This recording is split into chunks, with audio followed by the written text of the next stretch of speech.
What's up guys, welcome back to my channel, Willy Kun Channel. Dan hari ini gue akan membawakan lagi kisah yang sangat menarik. Khususnya hari ini gue akan membahas negara Korea. Kenapa sih negara Korea itu bisa terbagi menjadi dua? Kemudian gue akan membahas apakah benar di negara Korea Utara ada pemilu guys. Dan yang terakhir gue juga akan membahas peraturan-peraturan gila dan ketat yang harus diikuti istri dari Kim Jong Un. Kalau dia nggak mau ikut, dia itu akan didor. Nah itu dia hari ini yang akan gue bahas, sangat menarik banget kan guys. Tapi ya seperti yang kalian lihat, keadaannya gue masih di Amerika dan gue ini masih di rumah orang. Jadi gue ini akan ngonten seadanya. Jadi kalau misalnya kalian denger suara ayam nih, karena di bawah gue nih, tepat di bawah gue, lihat nih, ada ayam, habis itu ada juga anjing, ada juga kucing dan macem-macem ya pokoknya di sini guys. Tapi di sini gue masih mau nemenin kalian.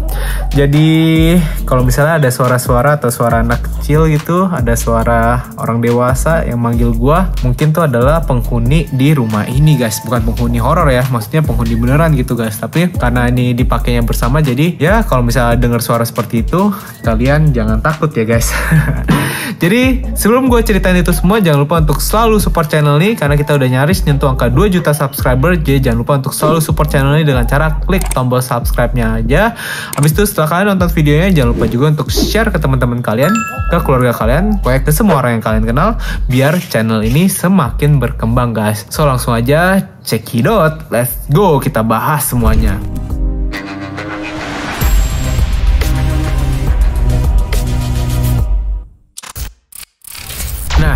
Yang pertama akan gue bahas kepada kalian adalah kenapa sih Korea itu bisa terbagi dua. Nah di sini gue bakal bahas super simple dan super gampang dimengerti banget guys. Pada awalnya memang Korea itu dijajah oleh Jepang. Jadi dari tahun 1919 sampai tahun Perang Dunia Kedua, Korea yang masih bentuk Korea full itu, yang Korea Selatan dan Korea Utara, dijajah oleh satu negara, yaitu negara Jepang. Nah seperti yang kita ketahui, pada akhirnya tahun 1945 Jepang itu kalah di Perang Dunia Kedua. Nah, dimana setelah Jepang itu kalah di Perang Dunia Kedua, dia itu harus mengambil seluruh pasukannya dari negara lain untuk cabut gitu guys, pergi dari negara tersebut, termasuk di Korea. Sehingga ketika mereka itu cabut dari negara Korea itu ada di satu titik di mana mereka itu nggak ada yang jajah. Aduh, gue dipatok sama ayam guys, gue dipatok sama ayam, sumpah. Yang tadi ayam warna coklat di bawah kaki gue dipatok. Next, lanjut lagi, setelah Jepang itu keluar dari negara Korea, sehingga Korea itu diambil alih oleh dua negara pada saat itu yang berkuasa. Yang pertama adalah negara, gue takut dipatok lagi, jadi gue angkat kaki gue guys. Sorry ya, sambil putus-putus. Diambil oleh dua negara besar, yaitu negara Amerika dan negara Uni Soviet pada saat itu. Nah, pada saat itu setelah dua negara...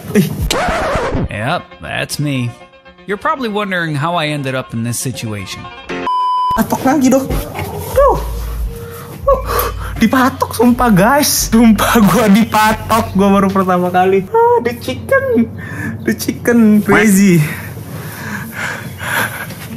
Nih ada anak dari tetangga, anak rumah ini guys. Ayamnya tuh ekstrim banget. Gue dipatok 2 kali sumpah loh. Jadi gue kayak mau dimakan. So lanjut lagi ya guys. Setelah negara Korea ini diambil alih oleh dua negara besar, yaitu Amerika Serikat dan Uni Soviet pada saat itu. Uni Soviet dan Amerika Serikat kan pada saat itu memang nggak berteman dekat ya. Mereka itu malah bisa dibilang perang dingin lah. Sehingga mereka memutuskan untuk membagi dua negara Korea. Nah jadilah negara Korea Utara dan negara Korea Selatan, dimana Korea Utara itu dipegang oleh Uni Soviet, di mana negaranya ini menjadi negara komunis, sedangkan Korea Selatan itu dipegang oleh Amerika Serikat. Nah uniknya dari pembagian negara Korea Selatan dan Korea Utara ini tidak melibatkan masyarakat Korea sama sekali.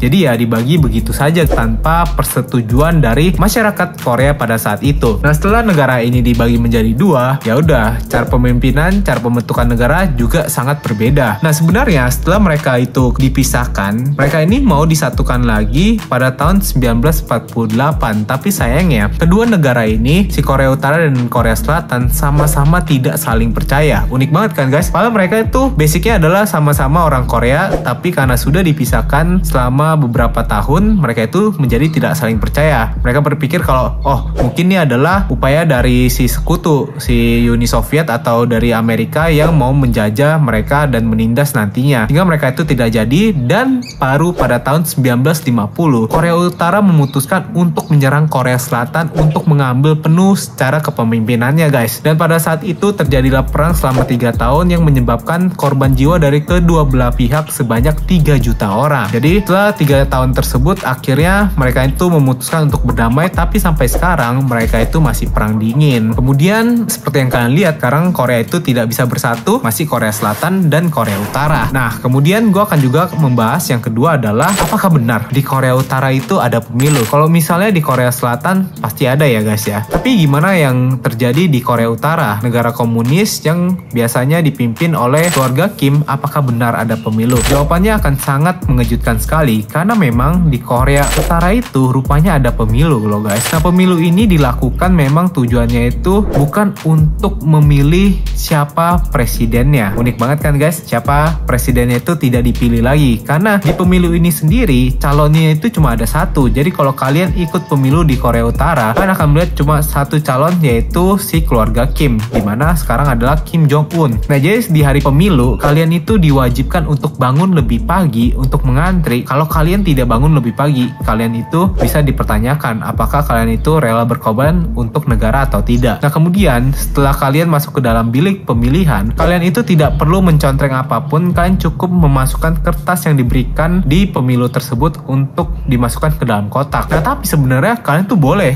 banget untuk menyoret nama calon atau si keluarga Kim atau si Kim Jong Un ini kalau kalian tidak setuju kalau dia nanti bakal menjadi pemimpin berikutnya. Tapi sayangnya setelah kalian mencoret dan kalian memasukkan surat tersebut di dalam kotak surat, kalian akan ditangkap polisi dan dianggap gila guys, karena kalian sudah tidak menyetujui si Kim Jong Un menjadi pemimpin berikutnya. Nah sebenarnya memang tujuan dari pemilu di Korea Utara itu sendiri ada beberapa makna, tapi yang salah satu yang paling penting adalah mereka ingin melihat berapa banyak sih masyarakat yang ada di dalam negara Korea Utara tersebut, karena memang teknologi dan banyak prasarana yang masih tidak terlalu maju di negara tersebut, sehingga mereka menggunakan pemilu ini untuk melihat ada berapa banyak masyarakat yang ada di negara tersebut, ada berapa yang berusia sudah 17 tahun ke atas. Nah begitu gunanya pemilu di Korea Utara. Jadi gunanya itu bukan untuk memilih presiden baru guys, jadi cuma namanya pemilu, tapi caranya mungkin untuk menangkap orang-orang yang tidak setuju dengan kepemimpinan si Kim Jong Un. Terakhir ditambahi di hari berikutnya kan sudah pasti yang jadi presidennya itu adalah si Kim Jong Un ini kan. Di situ para masyarakat diwajibkan untuk keluar ke jalanan dan merayakan kalau presiden mereka yaitu Kim Jong Un menjadi presiden lagi. Mereka wajib senang, kalau nggak senang mereka juga akan dipertanyakan kesetiaannya. Lagi-lagi datang ayam nih guys, kita kayaknya harus ayamnya terbang. Oh my god, ini baru pertama kalinya gue bikin konten dan butuh perjuangan banget guys. Tapi that's fine, gue akan terus membawakan konten ini jadi kayak Fear Factor loh sumpah. Ini konten dibawa bersama hewan ayam yang sangat agresif. Nah kemudian gue akan membawakan Ri Jol-soo. Kalau kalian yang nggak tahu Ri Jol-soo itu siapa, Ri Jol-soo adalah istri dari Kim Jong Un sampai sekarang. Itu ada istri resmi ya, nggak tahu kalau ada dayangnya atau mungkin ada istri berikutnya, nggak tahu lah. Tapi Ri Jol-soo ini adalah istri dari Kim Jong Un, dimana Ri Jol-soo itu bukan nama asli dari si Ri Jol-soo ini sendiri. Ngerti gak maksudnya? Jadi Ri Jol-soo itu memang dulunya dipercayai banyak orang yang mengatakan adalah anggota cheerleader dari tim Korea Utara. Nah kalau kalian lihat uniknya, tim-tim Korea Utara di Olimpik, di pertandingan lomba atau di pertandingan apapun, tim Korea Utara akan mengirimkan tim cheerleader untuk membakar semangat para masyarakat atau para atlet dari Korea Utara guys. Jadi ini unik banget, dan ini juga cheerleadernya bukan cheerleader main-main, jadi satu tim full dimana isinya itu adalah wanita-wanita cantik, dan mereka itu akan menyemangati dengan iringan tarian dan sorak-sorakan yang sangat bagus banget loh guys kalau di Olimpik ya. Ini cara yang luar biasa banget. Nah kalau kalian lihat dari kecantikan itulah, si Ri Jol-soo itu dipercaya adalah salah satu cheerleader tercantik pada masanya, sehingga sebenarnya si Kim Jong Un ini nggak terlalu tertarik. Yang tertarik itu adalah ayah dari si Kim Jong Un ini yang mengatakan, "Hey Kim Jong Un, lebih baik lu nikahin cewek ini deh." Dan akhirnya dinikahin lah. Tapi si Ri Jol-soo ini harus mengganti namanya, menghapus semua masa lalunya. Gak ada yang boleh tahu nama asli dari Ri Jol-soo dan masa lalu dari Ri Jol-soo itu bagaimana. Nah kemudian uniknya dari Ri Jol-soo ini juga, dia itu tidak boleh tampil sendirian di depan umum guys. Jadi kalau kalian melihat Ri Jol-soo itu sangat jarang sekali tampil di depan umum, bukan karena dia itu tidak mau, tapi tidak boleh dari peraturan pemerintahan Korea Utara. Jadi kalau misalnya si Ri Jol-soo ini mau tampil di depan umum, dia itu harus bersama Kim Jong-un, harus bersama di samping si Kim Jong-un ini, atau akan dianggap dia itu tidak setia kepada si Kim Jong-un dan tidak setia kepada Korea Utara. Jadi kalau misalnya menjadi istri dari pemimpin Korea Utara, si Kim Jong-un ini, kalian tidak bebas sama sekali guys. Dan yang kemudian yang sangat mengerikan lagi, kalau kalian perhatikan gaya rambut dari Ri Jol-soo dan cara pakaian dari Ri Jol-soo itu berbeda-beda, mengganti-ganti. Nah sebenarnya ini bukanlah keinginan dari Ri Jol-soo itu sendiri, karena gaya rambut dan pakaian yang dia gunakan harus melewati ACC dari pemerintahan Korea Utara, dan yang lebih tepatnya adalah si Kim Jong-un. Jadi kalau misalnya Kim Jong-un minta Ri Jol-soo itu menjadi rambut pendek seperti ini yang kurang bagus, dia harus menjadi rambut pendek seperti itu. Terus dia kalau mau pakai pakaian seperti apa, dia tuh harus minta izin dulu, boleh atau enggak. Kalau nggak boleh pakai. Kalau misalnya dia nggak suka pakai pakaian itu, tapi si Kim Jong-un suka,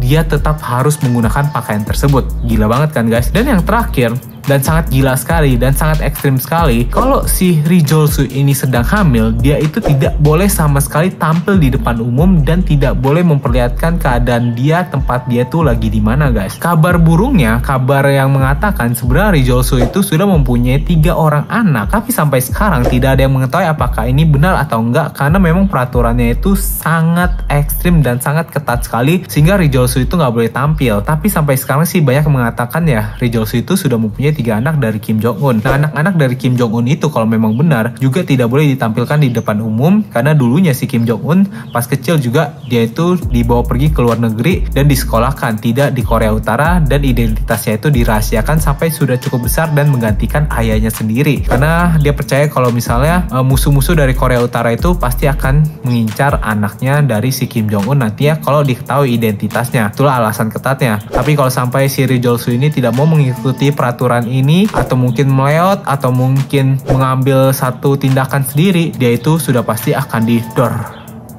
Serem kan guys? Itulah yang menjadi banyak banget perdebatan, apakah benar si Ri Jol-soo itu menikah dengan cinta atau dia itu dipaksa oleh pemerintah Korea Utara. Nah itu dia guys pembahasan hari ini tentang Korea Utara. Gimana menurut kalian guys? Kalian suka gak sih pembahasan tentang Korea Utara? Kalau kalian suka, next gue akan membawakan lagi, karena masih banyak banget hal-hal yang masih bisa dibahas di Korea Utara, dan buat kalian menjadi kaget kalau kalian tahu apa sih yang terjadi di negara tersebut. Nah coba tinggalin di pendapat kalian di kolom komentar. Kalian masih mau atau kalian ada pendapat apa dari video ini, silahkan tinggalin di kolom komentar, pasti gue baca guys. Nah itu dia video hari ini guys. Jangan lupa untuk selalu support channel ini dengan cara klik tombol subscribe-nya. Dan sekarang saatnya nih guys, sekarang saatnya kalian itu harus langsung share video ini ke teman-teman kalian, ke keluarga kalian, pokoknya ke semua orang yang kalian kenal. Nah ini kayak gue udah harus segera cabut dari tempat ini guys, soalnya udah ada ayam yang kepek-kepek tuh di situ tuh, lihat tuh guys.